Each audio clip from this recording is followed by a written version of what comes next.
Guinness world record వచ్చింది కదా sir, ఒకే రోజులో ఎక్కువ మంది స్క్రీనింగ్ చేసిన సంఘటన, అది ఎప్పుడు జరిగింది, దానికి ఇన్స్పిరేషన్ ఎవరు, దాని గురించి వివరిస్తారు? గిన్నిస్ వరల్డ్ రికార్డ్స్ అనేటువంటిది సుమారుగా 5 రికార్డ్స్ జరగడం వాస్తవమే. బట్ నేను చెప్పాలనుకున్నది ఏంటంటే రికార్డు ప్రాముఖ్యం కాదు. ఓకే.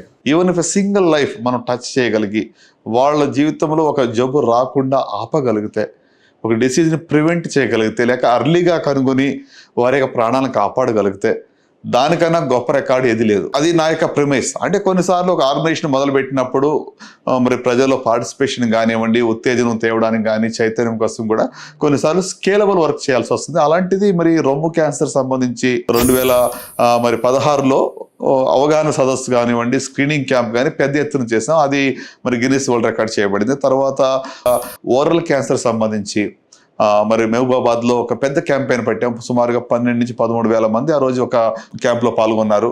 ఒక 1200 మంది హెల్త్ కేర్ వర్కర్స్ వెళ్ళి ఈ యొక్క కేర్ ఇవ్వడం జరిగింది. సో అట్లా ఓరల్ క్యాన్సర్ అవగాహన గురించి కానివ్వండి, తర్వాత మరి విమెన్ హెల్త్, ఆడవారి యొక్క ఆరోగ్యం పట్ల ఎలాంటి జాగ్రత్తలు తీసుకోవాలి అనేటువంటి ఒక అవేర్నెస్ సెషన్ కానివ్వండి, ఒక క్యాన్సర్ అవగాహన కోసం పరుగు, క్యాన్సర్ రన్ అనేటువంటిది, గ్రేస్ క్యాన్సర్ రన్ అంటే ఇప్పుడు హైదరాబాద్లో కాదు మరి ప్రపంచంలో సుమారుగా 130 దేశాల్లో జరుగుతూ ఉంది. సమాజంలో క్యాన్సర్పై అవగాహన తీసుకుని రావడానికి ఒక మార్పు, ఒక రెవల్యూషన్ రావాలనే ఉద్దేశంతో దీన్ని చేస్తున్నాం. రికార్డ్స్ అంత ఈజీగా రావు, మీరు అడిగింది ఖచ్చితమే. అంటే ఒక అంత మరి స్క్రూటినీ ఉంటుంది, చాలా అంతమందికి సిస్టమేటిక్గా ప్రోటోకాల్స్ ఫాలో చేసి మనం చేయడం అనేటువంటిది కూడా అంత సులభం కాదు. కానీ ఒక జీవితాన్ని కాపాడటం అనేది అన్నిటికన్నా గొప్ప విషయం. సో దానికి మించిన రికార్డ్ లేదు అనేది నా యొక్క భావన. ఎందుకంటే ఇప్పుడు so record or no record, ఒక life saved is the biggest record.